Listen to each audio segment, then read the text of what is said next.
In every era of history, empires have risen and fallen, kings have been crowned and dethroned, revolutions have erupted and faded. Yet one force has always remained untouched, invisible, and unbelievably powerful: the elite financial dynasties.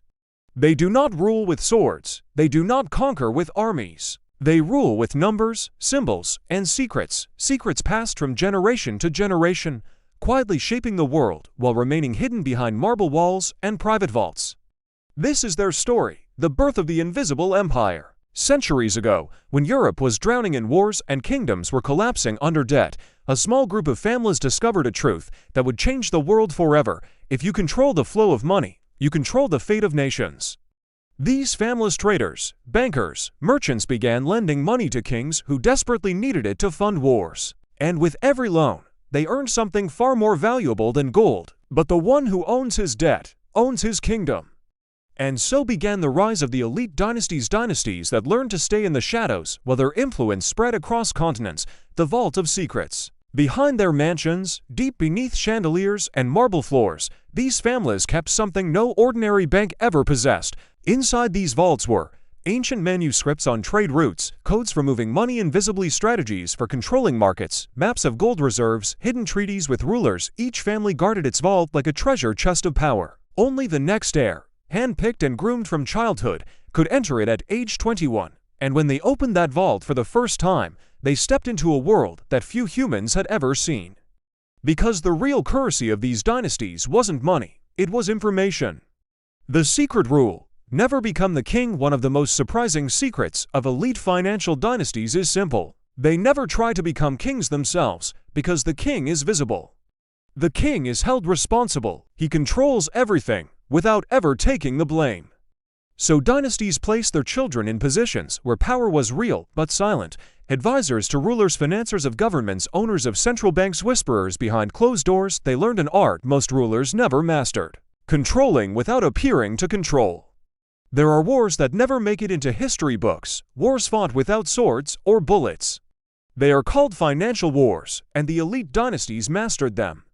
A dynasty could crash a kingdom's economy, fund rebels in one country, and rulers in another manipulate trade routes, control the price of gold, even decide when a nation should rise or fall. All of this without firing a single shot. To them, markets were battlegrounds. Debt was a weapon, information was a shield, and timing was the ultimate strategy. The code of silence. Every member of these families was trained from childhood to follow one unbreakable rule: they were taught never to boast, never to expose, never to attract attention. Their real meetings happened in hidden libraries, old European halls, secret annual gatherings. Here, they shared insights no government ever had access to. Which continent would rise next, which currency was doomed, where the next crisis would begin, how to shift global wealth quietly, which industries would dominate the future while the world reacted to events. They were already preparing for what came next, the legacy that never ends. What makes these dynasties truly unique is that their power does not die when a leader dies. Secrets, knowledge, strategies, networks, hidden alliances. Every generation becomes smarter, wealthier, and more influential than the one before. Where most families pass down jewelry or land, these dynasties pass down systems that keep producing wealth for centuries. The final secret: control the narrative. The greatest secret of elite financial dynasties is the one the world almost never notices.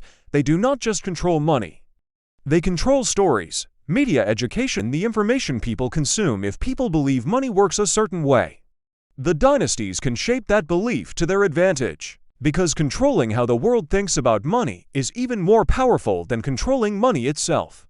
The world today, still in their hands. You may think these dynasties disappeared centuries ago.